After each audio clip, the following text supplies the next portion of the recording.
कोकणातील प्रत्येक अपडेट जाणून घेण्यासाठी आजच माझे कोकणच्या सोशल मीडिया प्लॅटफॉर्मला लाईक, फॉलो आणि सबस्क्राईब करा। राज्याचे मत्स्य व्यवसाय व बंदरे मंत्री नितेश राणे यांच्या दौऱ्यानंतर मत्स्य व्यवसाय विभाग अलर्ट मोडवरती आला असून गस्ती दरम्यान 2 LED लाईट मासेमारी करणाऱ्या नौका आढळून आल्या।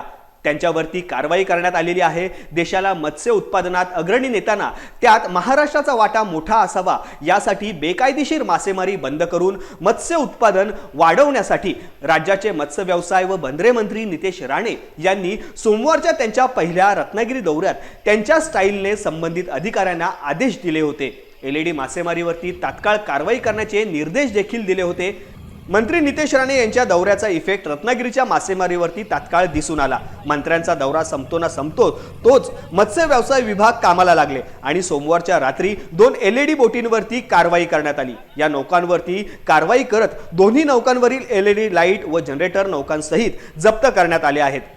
दोन्ही नौकांवरील LED लाईट्स व जनरेटर यांची सुमारे प्रत्येकी रुपये 10 लाख रुपये किंमत धरून 2 नौकांवरील एकूण 20 लाख रुपयांची मालमत्ता जप्त करण्यात आलेली आहे।